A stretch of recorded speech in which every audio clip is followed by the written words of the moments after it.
breathing is a wellness practice, and that's great because today is Wellness Wednesday. Wellness Wednesdays on The Takeover, brought to you by station sponsor Kelli K Naturopath. Book your free intro call today at kellik.com.au.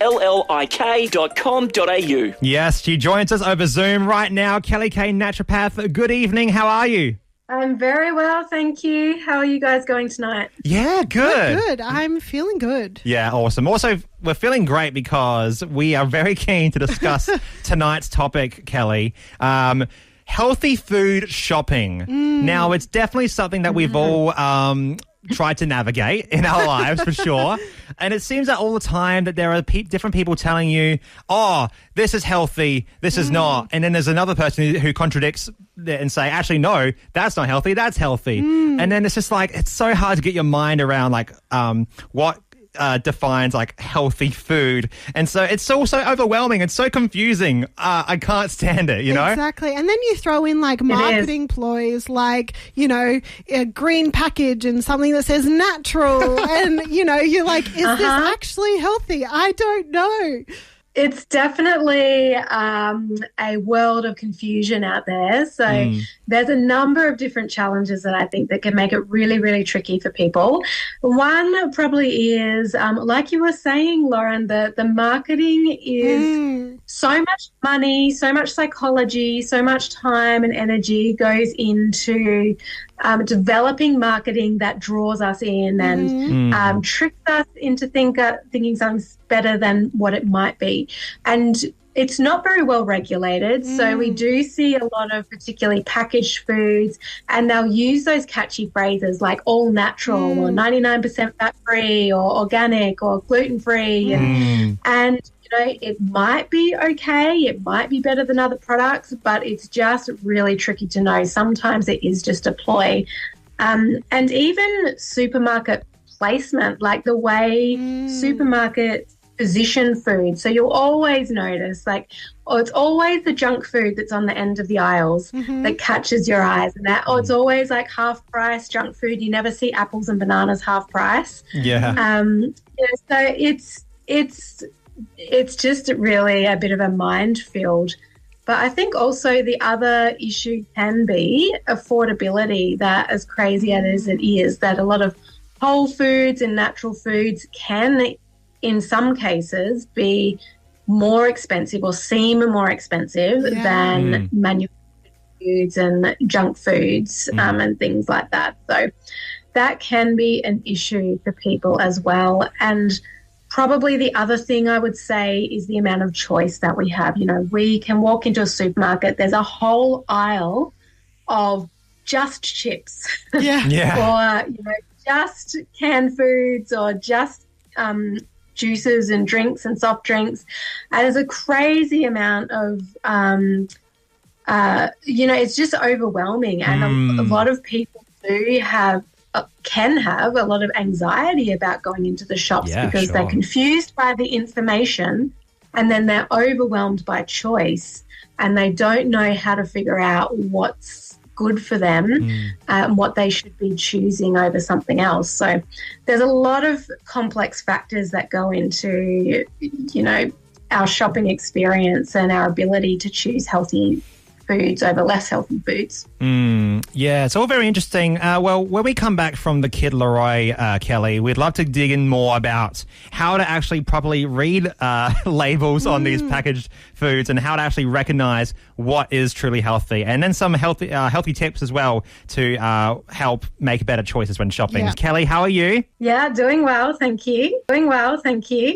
Very good. So we've identified some of the challenges of shopping for healthy food. It can be very overwhelming, confusing, and there's just a lot to kind of take in.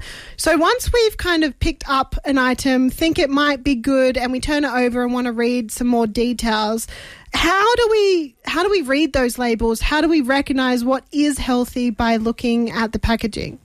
Yeah, so there's some simple rules. The first thing I'd say, before you even get to the packaged food, choose as much as you can of the whole food. So the fresh produce, fruit and veg, eggs, the things that don't have labels, don't have big long ingredients lists, choose as much as you can from those sections first. Then when it gets to the packaged items and you're looking at labels, there are two questions that I would ask, like how many ingredients are in this product and is it what you would expect for what it is? And two, do you recognize those ingredients? Do they have lots of numbers and scientific names? Would your grandparents know what those ingredients are? These can be really good clues just to give you an understanding of how processed, how manufactured the food is, because we know that the more processed, the more manufactured, the ultra processing, the less healthy it's going to be for us and the more detrimental it's going to be for our health. So that's a couple of simple rules. How many ingredients and do you recognize those ingredients? So that's a really good place to start once you've moved past the fresh produce section. Yeah, absolutely. And I got to say, I'm really looking forward to asking just quickly, what are some good tips when shopping to help you make better choices in your healthy food decisions? I assume one of the tips is not ask the person working there, because I used to work at a supermarket and I'd have people asking me, oh, is this organic? Is this natural? And I'm like, I have no idea. Yes, that's right. Not everyone works in a supermarket is educated in nutrition, so bear that in mind. That's it. So first thing, don't necessarily take products on face value. So if they say organic or natural, just have a little look at the ingredients list and use those questions that we just asked about, are they simple ingredients? Do you recognize them? But some other really practical tips are things like, try not to go and do your shopping when you're hungry, because that predisposes you, makes you vulnerable to making poor choices and making those impulsive decisions. Yeah, I did that earlier in the week and we bought lots of terrible things.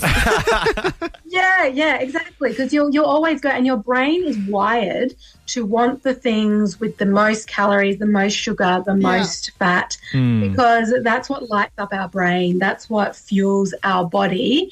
But because of how modernizing of food manufacturing has changed so quickly, our bodies haven't been able to adapt. But our brains are still wired to want those food, to want the chips and the chocolate and the soft drink and all of that. So, try not to go shopping when you are hungry.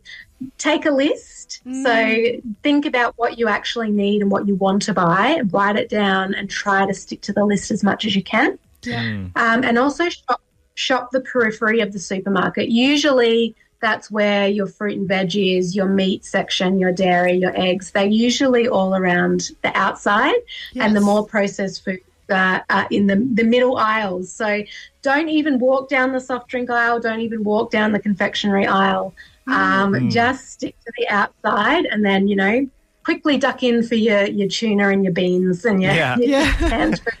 Yes. And then get out. Yes. Did you know that them putting the milk at the back of the store is actually a marketing ploy? Yes. Yeah. Yes. You have to go past everything. You have to walk past all the. Yeah. They're very clever. Do not underestimate. Yeah. There's how much thought has gone. There's a whole psychology and it's just wild. Yeah, it really is. Oh, Kelli, thank you so much for joining us for another Wellness Wednesday tonight. And if you have any questions that you wanted to reach out to Kelli, kellik.com.au is the website to go to for more information. Kelli, thank you so much for joining us tonight, and we'll see you in a fortnight.